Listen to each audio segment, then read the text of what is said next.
അവനോടൊന്ന് ചോദിക്കാതെ നമ്മൾ എങ്ങനെയാ മിസ്സിസ് തമ്പിക്ക് വാക്ക് കൊടുക്കുക? അവനോട് ചോദിച്ചാ ആദർശം പറഞ്ഞോണ്ട് വരും. അപ്പോഴത്തേക്കും പെണ്ണിനാരെങ്കിലും ആമ്പിളരെ കൊത്തിക്കൊണ്ടു പോകും. 30,000 രൂപ വാടക കിട്ടുന്ന ബിൽഡിങ്സാ അവളുടെ പേരിലുള്ളത്. ആഭരണങ്ങളാണെങ്കിലോ എണ്ണിയാ തീരാത്തത്. പിന്നെ ഇംഗ്ലീഷ് അല്ലാതെ ഒരു വാക്ക് അവള് പറയില്ല. ഇങ്ങനത്തെ ഒരു മരുമകളെ കിട്ടാൻ നമ്മൾ ഭാഗ്യം ചെയ്തിരിക്കണ്ടേ?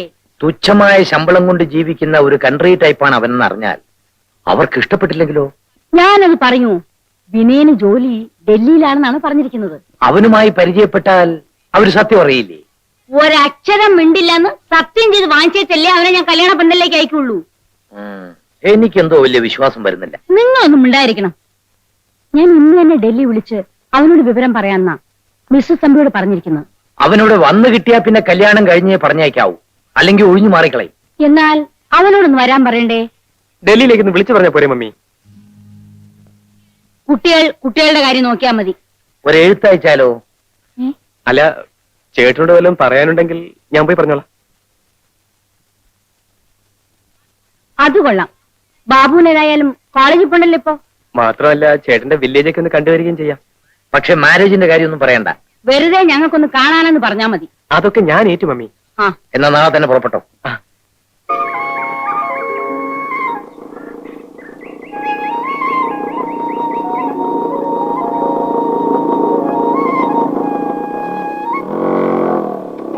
കാറ്റ് വന്നു കള്ളനെ പോലെ ഈ വില്ലേജ് എക്സ്റ്റൻഷൻ ഓഫീസർ വിനയന്റെ വീട് ഏതാ? വില്ലേജ് എക്സ്റ്റൻഷൻ ഓഫീസർ നിങ്ങളാരാ? വിനയന്റെ അനിയന.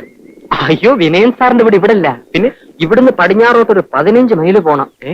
അവിടുന്ന് തെക്കോട്ട് ഒരു 8-8.5 മൈലും കൂടെ പോണം. പിന്നെ ഒരു പള്ളി കാണും, പഴകുറ്റിപ്പള്ളി. അതിന്റെ തൊട്ടടുത്താ. ഇവിടെ ഇവിടെ അടുത്താണെന്ന് പറഞ്ഞു. ഇവിടെ ഒരു പള്ളിയുണ്ട്, അത് പഴയ പള്ളി. ഇവിടല്ല, ഇത് പഴകുറ്റിപ്പള്ളി. അവിടാ. Very kind of U.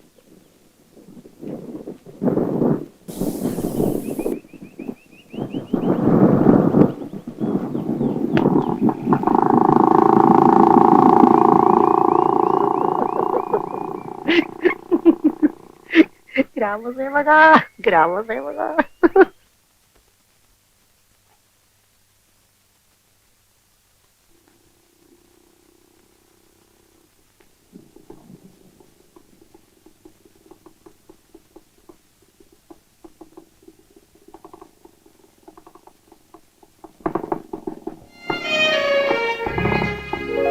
നീ എന്താടാ ഈ നേരത്തെ ഇവിടെ? ചേട്ടനെ കാണാൻ. എന്നെ കാണാൻ? വാ.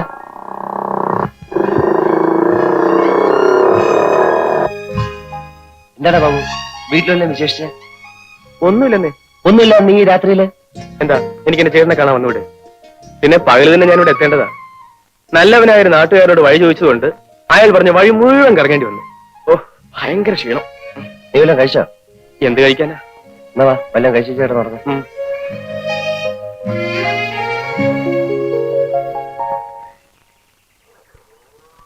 മോളെ, ആ പാല് കുപ്പിങ് എടുത്തേ. അല്ലേ, നീ പാല് കൊണ്ടുപോകാൻ കാത്തു നിൽക്കായിരുന്നോ? മോളിതിൽ വെള്ളം ഇങ്ങെടുത്തേ. വേണ്ട അമ്മേ, അതിൽ വെള്ളം ഒഴിക്കണ്ട. എടി, നീ ആണ് കൊള്ളാമല്ലോ. ശരി, വേണ്ടെങ്കി വേണ്ട. നിന്റെ ഇഷ്ടം പോലെ നടക്കട്ടെ.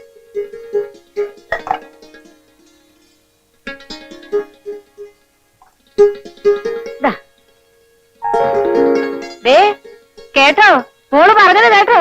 കേട്ടു കേട്ടു. 10 ഗുണം 10 ഗുണമെന്നല്ലേ നിന്റെ അല്ലേ മോള്? ആണുങ്ങളെ വീഴ്ത്താൻ വേറെ ആരെങ്കിലും പഠിപ്പിക്കണോ? പിന്നെ ഞാൻ എത്ര ആണുങ്ങളെ വീഴ്ത്തിയത്?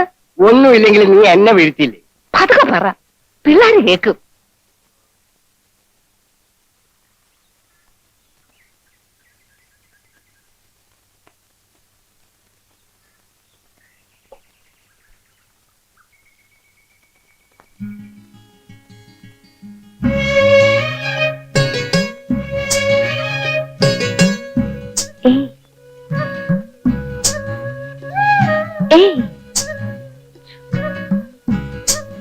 മിണ്ടല്ലേ, ഇതെന്റെ അനിയനാ, ഇന്നലെ വന്നതാ. രാധ ഇപ്പൊ പൊയ്ക്കോ. കുറച്ചു കഴിഞ്ഞ് ഞാൻ കുളിക്കാൻ പുഴക്കരി വരാം, അവിടെ വെച്ച് കാണാം. വരുമോ?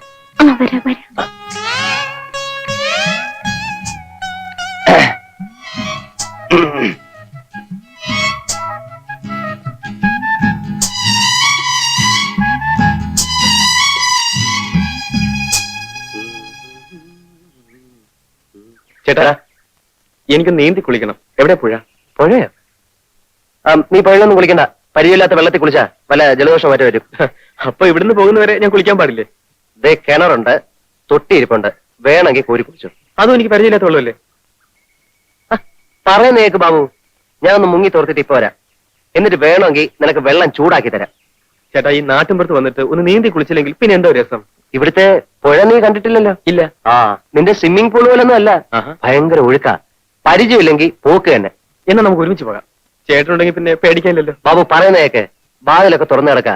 രണ്ടാളും കൂടെ ഒന്നിച്ച് പുറത്തു പോയാ ഇവിടെ കള്ളന്മാരുടെ ശല്യം കുറച്ച് കൂടില്ല. എന്തൊക്കെയാ കൊണ്ടുവന്ന് പറയാൻ പറ്റില്ല. വാതിലൊക്കെ ഇപ്പൊ അടയ്ക്കാം. വേണ്ട, നീ വരണ്ട. നിർബന്ധമാണെങ്കിൽ ഞാൻ വന്നിട്ട് പോക്കോ. ഇവിടെ പോയി മുൻവശത്തിരിക്കാൻ. ശരി.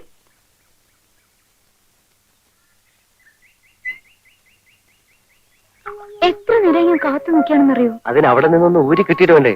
കുളിക്കാൻ അനിയനും കൂടെ ഉണ്ടെന്നോട് ഭയങ്കര ബഹളം. എന്നിട്ട് എങ്ങനെ ഒഴിവാക്കി? അതൊക്കെ വളരെ വിദഗ്ധമായി ഞാൻ കൈകാര്യം ചെയ്തില്ലേ. അനിയ എന്തിനാ വന്ന്? എന്തിനാന്നറിയില്ല, അവനൊരു ടൈപ്പാ. വെറുതെ കറങ്ങാൻ ഇറങ്ങിയതോ. ഇന്ന് തന്നെ പറഞ്ഞയച്ചേക്കാം. പിന്നെ എണ്ണ തേച്ചില്ലേ? ഇല്ല. എന്താ, പെൺകുട്ടികളുടെ മുടിക്ക് കാച്ചി എണ്ണയുടെ സുഗന്ധം വേണ്ടേ? ഈ തേവാങ്ക് നടക്കുന്ന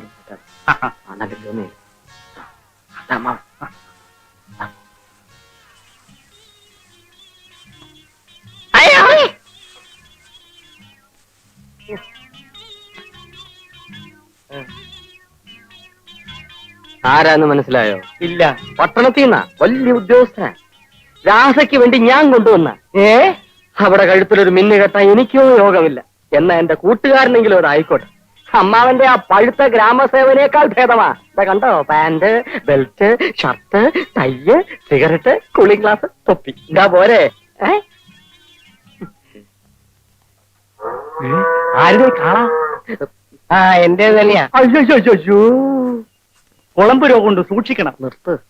അതിരിക്കട്ടെ, തീറ്റ എന്താ കൊടുക്കുന്നത്? പുല്ലു അരിക്കാടി. അതുപോരാ, തേങ്ങാ പിണ്ണാക്കും എള്ളും പിണ്ണാക്കും ഓക്കെ ഓയിലും. ഓക്കെ ആക്കാൻ കല്യാണ കാര്യം. എങ്ങനുണ്ട് അമ്മാവ എന്റെ കൊച്ചുകൂട്ടൻ? ആള് കൊള്ളാം. അയ്യോ, അതിന്റെ നാവ് തേങ്ങ മാറ്റണം. ഓ, നിന്റെ നാവാ മാറ്റേണ്ടത്. തീരാ. അതിരിക്കട്ടെ, എത്ര കണ്ണുണ്ട്? മൊത്തം 4 കണ്ണു. അപ്പൊ 4 കൂടി പൂട്ടാനൊക്കെ നല്ല കാശാണല്ലോ. കൂടെ ഒന്നിനെയും കൂടി കൂട്ടിയാൽ കൂടുതൽ കാശ് കിട്ടും. അത് ശരിയാ. എടോ, ഏത് വഴിക്കാ വന്നത്? വടക്ക് വഴി. ആ വഴിക്കാ നടന്നു. എടാ മാസുണ്ണി, മേലാൽ ഇത്തരം അനാവശ്യം കാണിച്ചാൽ അന്നറിയും ഈ രാരിച്ചു നായർ ആരാണ്. മനസ്സിലായോ?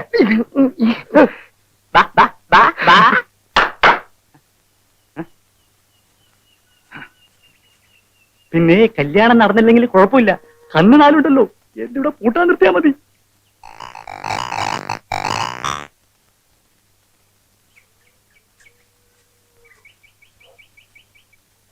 നീ ഇന്ന് തന്നെ പുറപ്പെടുകയല്ലേ? ഏയ്, ഞാൻ കുറച്ച് ദിവസം കഴിഞ്ഞിട്ട് പോകുന്നുള്ളൂ. അതുവരെ നീ ഇവിടെ എന്ത് ചെയ്യാൻ പോകുന്നു? ചേട്ടനോട് താമസിക്കാൻ പോകുന്നു. വേണ്ട, നീ ഇവിടെ താമസിച്ചല്ല പോക്കരിത്തരവോ കാണിച്ചാലേ എന്റെ ചിത്തപ്പേര് എനിക്കാ. പോക്കിരിത്തരങ്ങളോടൊക്കെ ഞാൻ ഗുഡ് ബൈ പറഞ്ഞു കഴിഞ്ഞു ചേട്ടാ.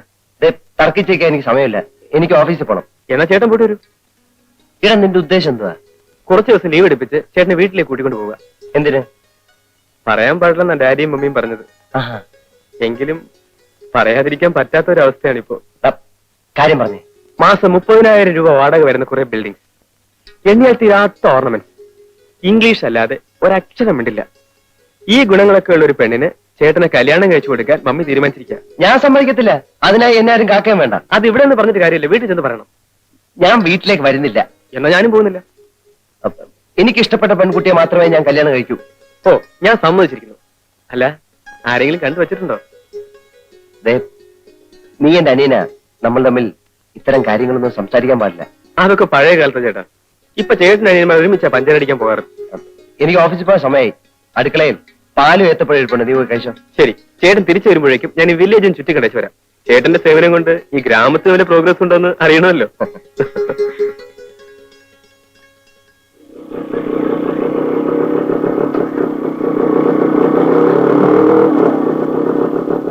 ഹലോ, ഏയ് ഒന്നിങ്ങോട്ട് വന്നേ.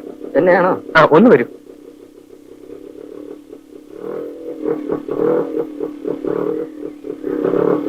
ഈ നാട്ടുകാരനല്ലേ? അതെ. എന്റെ പേര് ബാബു. വീട് എറണാകുളത്താ. ഈ നാട്ടിൻ പുറമൊക്കെ ഒന്ന് ചുറ്റി കാണണമെന്നുണ്ട്. ഒന്ന് സഹായിക്കോ? അതിപ്പോ ഞാൻ എങ്ങനെ സഹായിക്കാനാ? ഇവിടുത്തെ ഭംഗിയുള്ള സ്ഥലങ്ങളൊക്കെ ഒന്ന് കാണിച്ചു തന്നാ മതി. ഓ. ഫോർ എക്സാമ്പിൾ അമ്പലങ്ങൾ, പുഴ, വയലുകൾ. അല്ല അതിനെന്താ വേണ്ടെന്ന് വെച്ച് തരാം. ഇതിനു മുമ്പ് നമ്മൾ തമ്മിൽ എവിടെയോ വെച്ച് കണ്ടതുപോലൊരു തോന്നൽ. ഇല്ലല്ലോ, ഞാൻ ഇന്നലെ ഈ നാട്ടിൽ വന്നത് തന്നെ. എന്റെ ചേട്ടൻ ഇവിടെ ജോലി. വരുമ്പോൾ ഒരു റാസ്കലിനോട് എന്റെ ചേട്ടന്റെ വീട്ടിലേക്കുള്ള വഴി ചോദിച്ചു. അയാൾ വഴി ആകെ തെറ്റിച്ച് പറഞ്ഞു 10-20 മൈൽ എന്നെ കറക്കി. അയ്യോ, ആരാ വഴി തെറ്റിച്ചേ? ആരാണെന്നറിയില്ല. പരിചയമില്ലാത്ത ആളായതുകൊണ്ട് ഞാൻ അത്ര ശ്രദ്ധിച്ചുമില്ല. ചേ ആരായാലും അങ്ങനെ ചെയ്ത മോശമായി.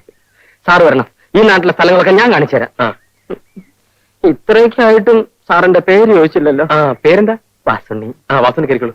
ആ. എന്താ മടങ്ങിയിരിക്കും. നേരെ പോട്ടെ. ശിവൻപിള്ളേ, ഇന്നിനി എന്നെ പ്രതീക്ഷിക്കണ്ട.